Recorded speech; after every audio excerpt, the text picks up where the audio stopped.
ఇంత నేను మొన్న ఫామ్ హౌస్ లో ఎవడున్నా లేకపోయినా నాకు లైఫ్ ఇచ్చింది నువ్వన్నా నీతో ఉంటానన్నా అని చెప్పలేవా? కానీ వాడు నేను ఈ సిచ్యువేషన్ వాడిని ఒక్కడిని వదిలేయాలని అనుకోవట్లేదు. నేను కెమెరా కూడా డైరెక్ట్ ఇదే అంటే సాయి ప్లీజ్ నాకు వెళ్ళిపోతా అక్కడ కరం వేసుకోండి బాబా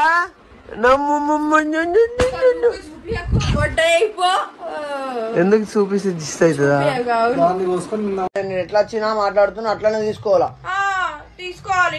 నువ్వు అదే నేను ఒక మాట అంటే వీడు మాత్రం వైజాగ్ దింగేస్తాడు, విజయవాడ ఎటైనా పోతాం వారం రోజు. నేను జస్ట్ ఒక షేర్ చేసుకున్నా వీడికి నొప్పి. నేను నీ లెక్క చేయను రా సుల్లిగా, నా దగ్గర మాటలు తినిపోవచ్చు. పతితమ్మా అబ్బా మరి ఏం చేసాను చెప్పావు? నేను పతి ఇగో ఇడు ఎక్కువ మాట్లాడుతున్నాడేమో నీకు బరాబర్